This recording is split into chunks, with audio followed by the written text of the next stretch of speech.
Arpita madam. आज आम class 9 history से प्रथम पाठर तो क्लास करवा। तो जो मैंने जोड़ी होती नुआ तो से चैनल को सब्सक्राइब कर दिंतु, जहाँफल आम जहाँ भी अपडेट दबा तार नोटिफिकेशन तुम मान पाखे पहुँचीज।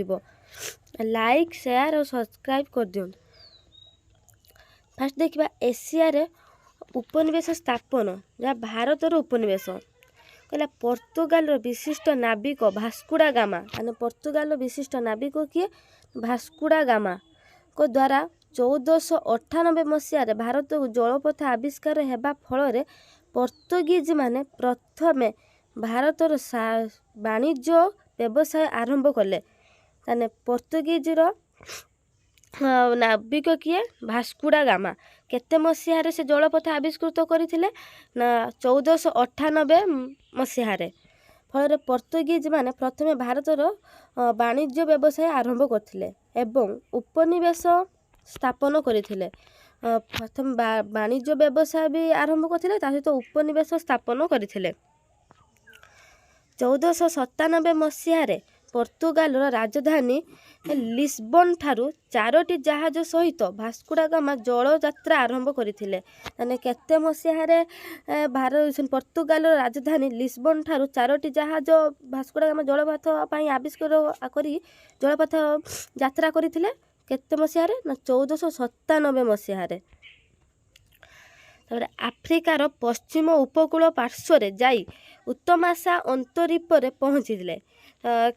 फास्ट तापर आफ्रिकार पश्चिम उपकूल पार्श्वर जाइथिले आ से केइट पहुँचले ना उत्तमाशा अंतरीपर पहुँचीथिले।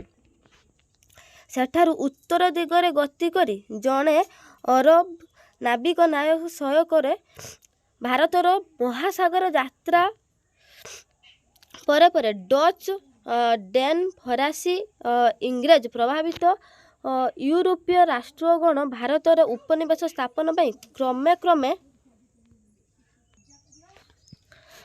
उपनिवेश स्थापन पर क्रमे परस्पर मध्य प्रतिद्वंदिता व कहल लिप्त रही। डच क्या कह जाए ना हॉलैंड अधिवासी मानक डच कह जाए। डेन क्या कह जाए डेनमार्क अधिवासी मानक डेन कह जाए। आ फरासी फ्रांस अधिवासी मानक फरासी कह जाए। से प्रतिद्वंदिता और कहलर लिप्त रही। शेष समस्त को विताड़ित करी इंग्रेज माने ईस्ट इंडिया कंपानी जरिया भारतर केतेक समुद्र उपकूल अंचल को सेमानंकर शासन अधीन को आनी। माने प्रतिद्वंदिता और कहल लिप्त रहा शेष से कौन करथिले ना समस्त विताड़ित करबा परे शेष इंग्रेज माने ईस्ट इंडिया कंपानी जरिया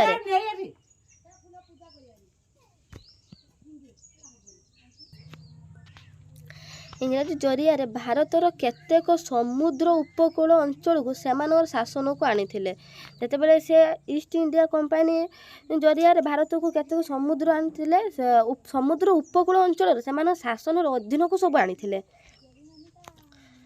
तापर 1857 मसीह विद्रोह पर भारतर इंग्रेज सरकार प्रत्यक्ष शासन अधीन रही। माने केते मसीह इंग्रेज सरकार प्रत्यक्ष शासन अधीन रही 1857 मसीह है। 1857 मसीहा पर भारतर इंग्रेज सरकार प्रत्यक्ष शासन क्षेत्र में अधीन रही। किंतु तापर इंग्रेज मानकर असह्य घोषणा नीति जोगु भारत में देशात्मबोधक व सामग्रिक जातीयता जागृत हैला व देशवासी इंग्रेज मानक कबल मुक्त होगापी संग्राम जारी रखिथिले। 1857 मसीहा विद्रोह को भारतर प्रथम स्वाधीनता संग्राम कह जाए। माने प्रथम स्वाधीनता संग्राम क्या कह जाए ना 1857 मसीहार विद्रोह को भारतर प्रथम स्वाधीनता संग्राम बोली कह जाए। याफल East India company Robert Clive द्वारा 1757 मसीह पलासी युद्धर बंगलार नवाब सिराज उद्दौला परास्त हेबा परठारु 1947 मसीहार देश स्वाधीन हेबा पर्यंत प्रथमे बंगला व परे समग्र भारत 197 ବର୍ଷ ବ୍ୟାପୀ ଇଂଲଣ୍ଡର ଏକ ଉପନିବେଶ ଭାବେ ଇଂରେଜମାନଙ୍କ ଦ୍ୱାରା ଶାସନ ଅଧୀନରେ ରହିଥିଲା। ତାହେଲେ କେତେ ମସିହାରେ ପଲାସି ଯୁଦ୍ଧର ବଙ୍ଗଳାର ନବାବ ସିରାଜଉଦ୍ଦୌଲାଙ୍କ ଦ୍ୱାରା ପରାସ୍ତ ହୋଇଥିଲେ? 1757 ମସିହାରେ। ତ ପରାସ୍ତ ହେବା ପରେ 1947 ମସିହାରେ ଦେଶ ସ୍ୱାଧୀନ ହେବା ପର୍ଯ୍ୟନ୍ତ ବଙ୍ଗଳାରେ ଯେତିକ ସମଗ୍ର ଭାରତ ଥିଲା ତା ଭିତରେ 190 ବର୍ଷ ବ୍ୟାପୀ ଇଂଲଣ୍ଡର ଉପନିବେଶବାଦ ଇଂରେଜମାନଙ୍କ ସ୍ୱାଧୀନରେ ଚାଲିଥିଲା। ତାପରେ ଏହାପରେ ଚୀନର କେତେକ ପରାସ୍ତ ହୋଇ କୋରିଆକୁ ସ୍ୱାଧୀନତା ଭାବେ ପ୍ରଦାନ କରିଥିଲେ, ଯାହାକୁ ଜାପାନକୁ ଫର୍ମୋଜା ଓ ଅନ୍ୟାନ୍ୟ ଦ୍ୱୀପ ସମର୍ପଣ କରିବା ସହ $150 ଲକ୍ଷ କ୍ଷତିପୂରଣ ଦେବାକୁ ବାଧ୍ୟ ହୋଇଥିଲେ। ଚୀନ ପରାସ୍ତ ହେବା ପରେ କୋରିଆକୁ ସ୍ୱାଧୀନତା ପ୍ରଦାନ ସେମାନେ କରିଥିଲେ, ଯାହାଫଳରେ ଜାପାନକୁ ଫର୍ମୋଜା ଓ ଅନ୍ୟାନ୍ୟ ଦ୍ୱୀପକୁ ସମର୍ପଣ କରିବା ସହ ଫର୍ମୋଜା ସମର୍ପଣ କରିଥିଲେ ବା ତା ସହିତ ଅନ୍ୟାନ୍ୟ ଦ୍ୱୀପ ବି ସମର୍ପଣ କରିବା ସହିତ ତା ସହିତ $150 ଲକ୍ଷ କ୍ଷତିପୂରଣ ତାଙ୍କୁ ଦେବାକୁ ପଡ଼ିଥିଲା। ତାପରେ ଇଂଲଣ୍ଡର ପ୍ରଭାବ ବିସ୍ତାର କ'ଣ ଦେଖିବା।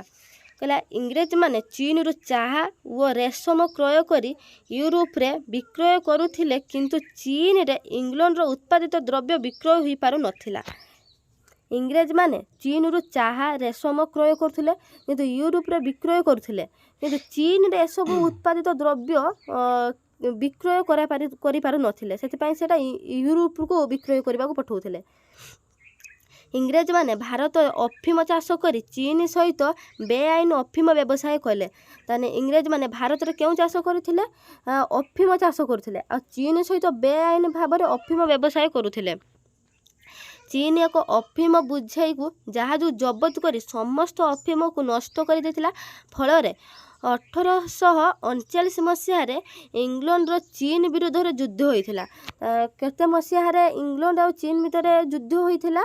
1839 ମସିହାରେ ଇଂଲଣ୍ଡ ଆଉ ଚୀନ ମଧ୍ୟରେ ଯୁଦ୍ଧ ହୋଇଥିଲା ଏବଂ ତାହାକୁ ଅକ୍ଲେଶ୍ୱରରେ ପରାସ୍ତ କରିଥିଲା। ଏହି ଯୁଦ୍ଧକୁ ଅଫିମ ଯୁଦ୍ଧ ବୋଲି କୁହାଯାଏ। ତାହେଲେ ଏହି ଯୁଦ୍ଧକୁ କ'ଣ କୁହାଯାଏ? ଏହି ଯୁଦ୍ଧକୁ ଅଫିମ ଯୁଦ୍ଧ କୁହାଯାଏ। ଅଫିମ ଯୁଦ୍ଧ କାହା କୁହାଯାଏ? ନା ଇଂରେଜମାନେ ଚୀନରୁ ଚାହା ରେଶମ କ୍ରୟ କରି ୟୁରୋପରେ ବିକ୍ରୟ କରୁଥିଲେ, କିନ୍ତୁ ୟୁରୋପୀୟମାନେ ଏହିସବୁ ଚୀନରେ ଇଂଲଣ୍ଡର ଉତ୍ପାଦିତ ଦ୍ରବ୍ୟ ବିକ୍ରୟ ହୋଇପାରୁନଥିଲା। ଇଂରେଜମାନେ ଭାରତରୁ ଅଫିମ ଚାଷ କରି ଚୀନ ସହିତ ବେଆଇନ ଭାବରେ ଅଫିମ ବ୍ୟବସାୟ କଲେ ଏବଂ ଚୀନ ଅଫିମ ବୁଝେଇକି ଜାହାଜ ଜବତ କରି ସମସ୍ତ ଅଫିମକୁ ନଷ୍ଟ କରିଥିଲା। ଫଳରେ କ'ଣ ହେଇଥିଲା? ନା ଏହା ଫଳରେ 1839 ମସିହାରେ ଇଂଲଣ୍ଡର ଚୀନ ବିରୁଦ୍ଧରେ ଯୁଦ୍ଧ କରିଥିଲା, ତାହାକୁ ଅକ୍ଲେଶ୍ୱରରେ ପରାସ୍ତ ହୋଇଥିଲା। ଏହାକୁ ଅଫିମ ଯୁଦ୍ଧ ବୋଲି କୁହାଯାଏ। ଯୁଦ୍ଧ ପରେ ଚୀନ ଇଂଲଣ୍ଡକୁ କ୍ଷତିପୂରଣ ଦେଲା। ଇଂରେଜ ବ୍ୟବସାୟ ପାଇଁ 2ଟି ପରିବର୍ତ୍ତେ 5ଟି ବନ୍ଦର ଖୋଲିଲା ଏବଂ ହଂକଂ ଦ୍ୱୀପ ଇଂଲଣ୍ଡକୁ ହସ୍ତାନ୍ତର କରିଥିଲା। ତାହେଲେ ଅଫିମ ଯୁଦ୍ଧ ପରେ ଚୀନ ଇଂଲଣ୍ଡକୁ କ୍ଷତିପୂରଣ କ'ଣ ଦେଇଥିଲା? ନା ବ୍ୟବସାୟ ପାଇଁ 2ଟି ପରିବର୍ତ୍ତେ 5ଟି ବନ୍ଦର ଖୋଲିଥିଲା, ଆଉ ହଂକଂ ଦ୍ୱୀପ ବି ଇଂଲଣ୍ଡକୁ ହସ୍ତାନ୍ତର କରିଥିଲା।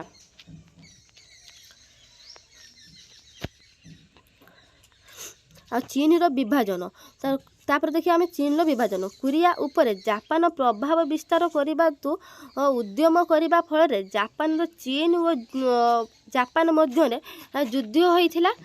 ସେ ଯୁଦ୍ଧରେ ଚୀନ ପରାସ୍ତ ହୋଇଥିଲା।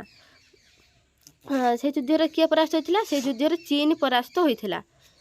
ତାପରେ ଏହି କ୍ଷତିପୂରଣ ସେଇ ଯୁଦ୍ଧରେ ପରାସ୍ତ ହେବା ପରେ ତାର କ୍ଷତିପୂରଣ ଦେବାକୁ ଯାଇ ଏହି କ୍ଷତିପୂରଣ ଦେବା ପାଇଁ ଚୀନକୁ ସାହାଯ୍ୟ କରି ଜର୍ମାନ, ରୁଷିଆ, ଫ୍ରାନ୍ସ, ଇଂଲଣ୍ଡ ଚୀନକୁ ଭାଗ ଭାଗ କରି ସେମାନଙ୍କ ମଧ୍ୟରେ କର୍ତ୍ତୃତ୍ୱ ପରିସର ବାଣ୍ଟି ନେଲେ। ତାହେଲେ କିଏ ସେମାନଙ୍କ ମଧ୍ୟରେ ସବୁ କର୍ତ୍ତୃତ୍ୱ ପରିସର ବାଣ୍ଟି ନେଇଥିଲେ? ସାହାଯ୍ୟ କରି ଜର୍ମାନ, ରୁଷିଆ, ଫ୍ରାନ୍ସ, ଇଂଲଣ୍ଡ ଆଉ ଚୀନ ଭାଗ ଭାଗ କରିକି ସେମାନଙ୍କର କର୍ତ୍ତୃତ୍ୱ ବିସ୍ତାର କରି ପରିସର ବାଣ୍ଟି ନେଇଥିଲେ। ଜର୍ମାନୀ କିଆଚା ଉପସାଗରରେ ଏବଂ ସାଣ୍ଟୁଙ୍ଗ ଓ ହୁଆଙ୍ଗ ଉପତ୍ୟକାରେ ସ୍ୱତନ୍ତ୍ର ଅଧିକାର ପାଇଥିଲା। ତାହେଲେ ସେ କେଉଁଠି ତାର ସ୍ୱତନ୍ତ୍ର ଅଧିକାର ପାଇଥିଲା? କିଆଚା ଓ ଉପସାଗରରେ ଏବଂ ସାଣ୍ଟୁଙ୍ଗ ହୋୟାଙ୍ଗଙ୍କ ଉପତ୍ୟକାରେ ତାର ସ୍ୱତନ୍ତ୍ର ଅଧିକାର ପାଇଥିଲା। ରୁଷିଆର ମାଞ୍ଚୁରିଆରେ ରେଳପଥ ନିର୍ମାଣ ଅଧିକାର ସହିତ ଲିଆଓତୁଙ୍ଗ ଉପଦ୍ୱୀପ ପାଇଥିଲା। ତାହେଲେ ଲିଆଓତୁଙ୍ଗ ଉପଦ୍ୱୀପ କେଉଁଠି ପାଇଥିଲା ନା ମାଞ୍ଚୁରିଆ ରେଳପଥ ନିର୍ମାଣ ସମୟର ସେଇଥିର ଅଧିକାର ସହିତ ଲିଆଓତୁଙ୍ଗ ଉପଦ୍ୱୀପ ମଧ୍ୟ ସେ ପାଇଥିଲା। ଫ୍ରାନ୍ସର କ୍ୱାଚଙ୍ଗା ଉପସାଗରରେ ଓ ଚୀନର 3ଟି ଦାକ୍ଷିଣାତ୍ୟ ପ୍ରଦେଶର ବ୍ୟାପକ ଅଧିକାର ମଧ୍ୟ ପାଇଥିଲା। ତାହେଲେ ଚୀନର କେତୋଟି ଦାକ୍ଷିଣାତ୍ୟ ଉପଦେଶ ପାଇଥିଲା ମଧ୍ୟ ପ୍ରଦେଶ? 3ଟି ପ୍ରଦେଶ ବ୍ୟାପକ ଅଧିକାର ପାଇଥିଲା। ତାପରେ ଇଂଲଣ୍ଡର ୟାଂସି ଉପତ୍ୟକାରେ ପ୍ରଭାବ ବ୍ୟତୀତ ୱିଲିଂ ଲାଭ କଲା। ତାପରେ ଚୀନ ଏହି ବିଭାଜନକୁ ଚୀନା ତରଭୁଜ କର୍ତ୍ତନ ରୂପେ ବର୍ଣ୍ଣନା କରିଥିଲା। ତାହେଲେ ଚୀନ ଏହାକୁ କ'ଣ ରୂପେ ବର୍ଣ୍ଣନା କରିଥିଲା? ଚୀନା ତରଭୁଜ କର୍ତ୍ତନ ରୂପେ ଚୀନ ଏହାକୁ ବର୍ଣ୍ଣନା କରିଥିଲା।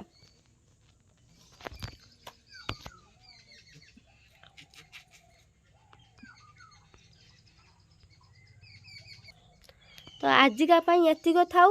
ଆଉ ସବୁ ଆମେ ନେକ୍ସଟ କ୍ଲାସ୍ର ଦେଖିବା। ଇଂଲଣ୍ଡ ଆଉ ତାର ଫ୍ରାନ୍ସ ଯୁକ୍ତରାଷ୍ଟ୍ର ଆମେରିକା ବିଷୟରେ ଆମେ ନେକ୍ସଟ କ୍ଲାସ୍ର ଦେଖିବା।